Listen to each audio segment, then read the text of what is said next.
नमस्कार.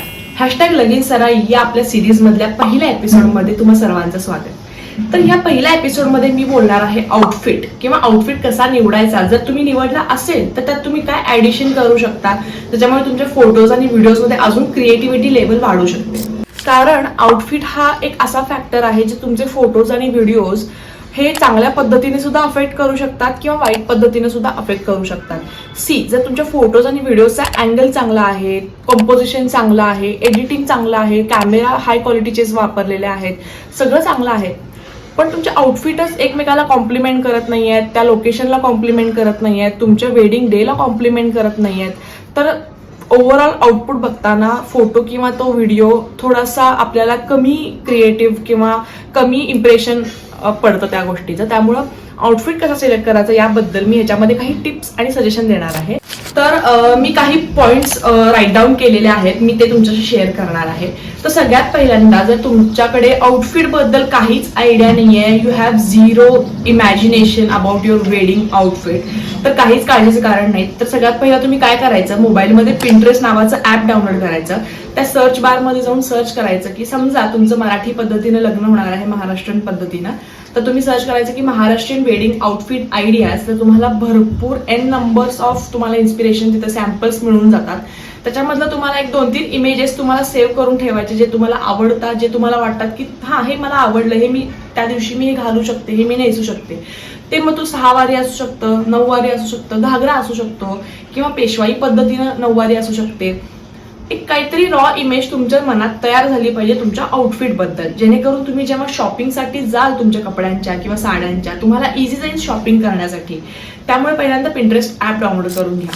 आता पहिल्या स्टेप नंतर म्हणजेच तुम्ही पिंटरेस्ट डाउनलोड केलं, त्याच्यावरून तुम्ही इमेज इन्स्पिरेशन घेतली, 6 वारी पाहिजे, 9 वारी पाहिजे, लेहंगा पाहिजे, हे तुमच्या डोक्यात क्लिअर झालं. आता नेक्स्ट पॉइंट आणि महत्वाचा मुद्दा येतो की कलर कोऑर्डिनेशन कसं ठेवायचं, मॅचिंग ठेवायचं की कॉन्ट्रास्ट कलर कोऑर्डिनेशन ठेवायचं. हा टोटली तुमच्या चॉईसवरती डिपेंड आहे याचा आन्सर. पण मी सजेस्ट करेन की go for contrast colour coordination rather than matching colour coordination. कारण मॅचिंग वेडिंग आउटफिटचा जो ट्रेंड आहे तो आता खूप जुना किंवा आउटडेटेड झालेला आहे. त्यामुळे तुम्ही कॉन्ट्रास्ट कलर कोऑर्डिनेशनकडे तुम्ही जाऊ शकता. आणि इथे मी काही कॉन्ट्रास्ट कलरचे ऑप्शन देत आहे वेडिंग आउटफिटसाठी, जे तुम्ही तुमच्या वेडिंग डे साठी ट्राय आउट करू शकता. तर आता आपला विषय रंगांवरती आलाच आहे, तर मला यावरती एक महत्वाचा पॉइंट मांडायचा आहे की अख्खं जग किंवा इंस्टाग्राम पेस्टल कलर्सकडे चाललेलं आहे. Pastel lehenga, pastel sarees. तर मला मुलींना किंवा ज्या ब्राईड टू बीज आहेत, आता ज्यांचं नवीन लग्न होणार आहे, त्यांना मला एक सजेशन द्यायचं आहे की जग कुठलेही कलर्स वापरू दे त्यांच्या लग्नाच्या आउटफिट्समध्ये, पण तुम्ही तुमच्या रूट्सवरती ठाम राहायचं की तुम्ही लाल, हिरवा हे आपले शृंगाराचे रंग किंवा आपल्या सौभाग्याचे रंग मानले जातात. आणि हे खूप मोठं मिथ आहे की एवढ्या ब्राईट कलर्समध्ये फोटोज आणि व्हिडिओज खूप खूप ब्राईट येतात किंवा खूप सॅच्युरेटेड येतात, पण तसं नाही आहे. माझ्याकडे खूप चांगले एक्झाम्पल्स आहेत की रेड साडीमधल्या ब्राईड सुद्धा किती छान दिसतात, ग्रीन साडीमधल्या सुद्धा ब्राईड किती छान दिसतात. आणि त्यामुळे मी असं सांगेन की you can trust me and go for red, green, yellow colour sarees. आणि हे चांगले ऑप्शन्स आहेत कलरसाठी. आणि मी इथे सॅम्पल काही ब्राईड्सचे फोटोज टाकत आहे, जे काही फोटोग्राफर्सनी क्लिक केलेले आहेत किंवा पिंटरेस्टवरून मला मिळालेले आहेत. आणि हे रंग असे आहेत ना की तुम्ही कशाही दिसत असाल, म्हणजे तुमची हाईट कमी जास्त असेल किंवा तुम्ही वजनाने बारीक किंवा जाड असाल किंवा तुमचा रंग सावळा किंवा गोरा असेल, तरी काही मॅटर नाही होत. तुम्हाला हे रंग कायम कॉम्प्लिमेंटच करतील त्या दिवशी. कारण एक वर्षभरापाठीमागं इंस्टाग्रामवरती ग्रीन साडीजचा ट्रेंड चालू झाला होता आणि तो अजूनही आहे. म्हणजे ग्रीन साडीजमध्ये एंगेजमेंट ब्राईडनी सुद्धा यूज केल्या होत्या आणि वेडिंग ब्राईड सुद्धा यूज करत होत्या ग्रीन साडी, ज्या सिम्पल आणि खूप सोफिस्टिकेटेड वाटत होत्या. मी काही इथे सॅम्पल फोटोज आणि व्हिडिओज तुम्हाला मी क्लिप्स दाखवेन. आता रंगांवरती आपलं चर्चा सुरूच आहे, तर मी अजून एक प्रो टिप मी देऊ इच्छिते. कारण हळदीच्या आउटफिटसाठी एक कॉमन आपल्याकडे आहे की येलो कलरचा आउटफिट घालायचा. पण मी इंस्टाग्रामवरती एक पोस्ट बघितली, प्राजक्ता कोळी जी एक इंस्टाग्राम इन्फ्लुएन्सर आहे, तर तिचं लग्न झालंय रिसेंटली. तर तिनं तिच्या इंस्टाग्रामवरती तिच्या लग्नाचे फोटोज पोस्ट केले आहेत, ज्याच्यामध्ये तुम्ही बघू शकता हळदीच्या सेरेमनीचे फोटो सुद्धा तिनं पोस्ट केलेले आहेत, ज्यामध्ये तिनं पांढऱ्या रंगाचे आउटफिट घातलेले आहेत, पांढऱ्या रंगाची कुर्ती आणि प्लाझो टाईप काहीतरी घातलेलं आहे. त्यामुळे कॅन यू इमॅजिन की आता सुद्धा आपण हळदी सेरेमनीसाठी येलो कलरचेच कपडे आपण सिलेक्ट करत आहोत, जिथं तिनं व्हाईट कलरचा ऑप्शन निवडला. त्यामुळे तुम्ही एक नोटीस केलं असेल की पूर्ण येलो कलरची थीम असते आपल्या हळदी सेरेमनीसाठी, आणि बाकीचे पण इतर लोकांनी सुद्धा येलो कलरचे कपडे घातलेले असतात. आणि ब्राईड आणि ग्रूम स्पेशली जर व्हाईट कलरचे कपडे घातले असतील तर ते पूर्ण कॉन्ट्रास्ट होतं. येलो आणि व्हाईट ही थीम खूप अमेझिंग दिसून येते तुमच्या फोटोज, तुमच्या व्हिडिओजमध्ये.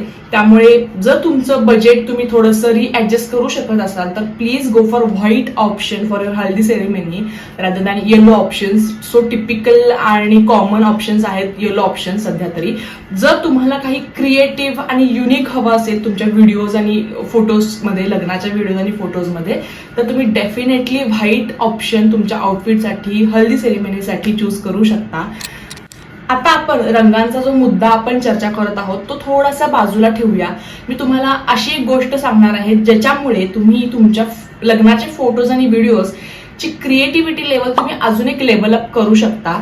आणि ती अशी आहे की आता सध्या मार्केटमध्ये महादेव आणि पार्वती किंवा विठ्ठल आणि रुक्मिणी यांच्या फोटोजचे पॅचेस तुम्ही ब्लाऊजवरती किंवा इथे स्लीव्ज वरती किंवा पुरुषांच्या कुर्त्यांच्या मागे तुम्ही ते जसे अटॅच करून घेऊ शकता. आणि हे आता नवीन ट्रेंड आलेला आहे आता सध्या. आणि जे अरीवर्क्स वगैरे आहेत ते आता थोडंसं बाजूला ठेवून आता हे महादेव आणि पार्वतीचे दोघांचे पॅचेस फोटोजचे आणि विठ्ठल रुक्मिणीचे किंवा तुम्ही यातले कोणतेही चूज करू शकता. यामुळे काय होतं, जेव्हा सिनेमॅटिक फोटोशूट किंवा व्हिडिओ शूट होतं आणि जेव्हा तुमचा फायनल व्हिडिओ तयार होतो तो एक वेगळा क्रिएटिव्ह आणि आर्टिस्टिक लेवलचा होतो. कारण एक कन्सेप्ट किंवा एक थीम येते तुमच्या व्हिडिओला, तुमच्या सॉन्ग सिलेक्शनला, तुमच्या कन्सेप्टला. आणि जेव्हा तुम्ही फायनल व्हिडिओ तो बघत असता त्यामुळे ते फील होतं जेव्हा ते महादेव आणि पार्वतींचं जे मध्ये मध्ये शॉर्ट्स येतात, क्लिप्स येतात आणि तुमच्या दोघांचे परत शॉर्ट्स येतात, ते खूप क्रिएटिव्ह लेवल आपल्याला बघायला इम्प्रेसिव्ह वाटतं. आणि त्यामुळे मी असं सजेस्ट करेन, जर तुमच्याकडे तुम्हाला याची आवड असेल, तुम्ही ह्या टाईपमध्ये जर तुम्हाला तुमचे कपडे तुम्हाला आवडत असतील तर you can go for it. तुम्ही महादेव पार्वती किंवा विठ्ठल रुक्मिणी, स्पेशली जर तुमचं लव्ह मॅरेज असेल तर तुम्हाला हे नक्कीच ही थीम तुम्हाला आवडू शकते. आणि त्यावेळेस तुमचं व्हिडिओ शूट सुद्धा आणि फोटोशूट सुद्धा अगदी क्रिएटिव्ह होऊ शकतं. आता आउटफिट म्हणजे फक्त कपडे किंवा साडी, ब्लाऊज किंवा लेहंगा इथपर्यंत मर्यादित नाहीये हा टॉपिक. तर ह्याच्यामध्ये ज्वेलरी सुद्धा येते. त्यामुळे मी ज्वेलरीवरती जास्त नाही बोलणार. मी एवढंच सांगेन, लेस इज मोर. जेवढं तुम्ही सिम्पल आणि सोफिस्टिकेटेड तुमची ज्वेलरी सिलेक्शन ठेवाल तितकं तुम्ही कम्फर्टेबल राहाल तुम्ही फोटोशूट किंवा तुमच्या व्हिडिओ शूट दरम्यान. त्यामुळे जास्त आउटफिटपेक्षा, तुमच्या कपड्यांपेक्षा, तुमच्या मेकअपपेक्षा, हेअरस्टाईलपेक्षा जर तुमची ज्वेलरी उठून दिसत असेल तुमच्या फोटोजमध्ये आणि व्हिडिओजमध्ये तर काही अर्थ नाहीये. त्यामुळे जेवढं तुम्ही तुमच्या लुकला जे मॅच होतंय, लुकला जे सूट होतंय, तेवढीच तुम्ही मिनिमल ज्वेलरी जेवढी सिम्पल ठेवा तितकं तुमचा आउटफिट तुम्हाला कॉम्प्लिमेंट करेल आणि ज्वेलरी सुद्धा त्या आउटफिटला कॉम्प्लिमेंट करेल.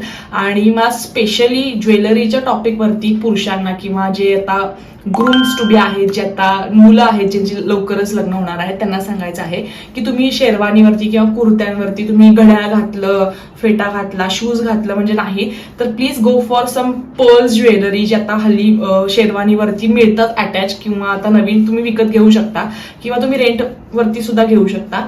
पण काहीतरी गळ्यात घाला ज्याच्यामुळे थोडासा एक रॉयल लुक येतो फोटोजमध्ये आणि व्हिडिओजमध्ये सुद्धा. एक मोत्यांच्या माळ असतात, एक ट्रिपल लेअरची असते किंवा एक सिंगल लेअरची असते. जसं तुमचं चॉईस आहे, तुमचा आउटफिट आहे त्यानुसार तुम्ही सिलेक्ट करू शकता. आणि पण please don't go like empty neck, की तुम्ही थोडंसं काहीतरी घाला तुमच्या गळ्यामध्ये जे तुमच्या ब्राईडला कॉम्प्लिमेंट करेल. काय होतं की नवरी पूर्ण ज्वेलरी आणि हेवी आउटफिट हे आणि मुलगा फक्त शेरवानी घालून येतोय. काहीतरी सिंपल गळ्यामध्ये घाला जेणेकरून दोघं सुद्धा एकमेकांना दोघांचे आउटफिट कॉम्प्लिमेंट करतील आणि रिझल्ट चांगला येईल, आउटपुट चांगला येईल फोटोजचा, व्हिडिओजचा. तर ह्या अशा काही गोष्टी होत्या ज्या तुम्ही आउटफिट्समध्ये चेंजेस किंवा ऍडअप करू शकत होता, ज्यामुळे तुमचा फोटोज आणि व्हिडिओजचं थोडं आर्टिस्टिक लेवल किंवा क्रिएटिव्हिटी लेवल थोडीशी वाढू शकते. ज्या माझ्या दृष्टीने यात काही गोष्टी होत्या मी जे तुम्हाला सांगण्याचा प्रयत्न केला. जर तुम्हाला हा व्हिडिओ उपयोगी वाटला असेल, आवडला असेल तर प्लीज सबस्क्राईब करा. आणि नेक्स्ट मी एपिसोड लवकरच अपलोड करत आहे जो मेकअप आणि मेकअप आर्टिस्ट बद्दल असणार आहे. त्यामुळे मी लवकरच तो व्हिडिओ अपलोड करेन. त्यामुळे स्टे ट्यून्ड आणि please like and subscribe my channel. Thank you.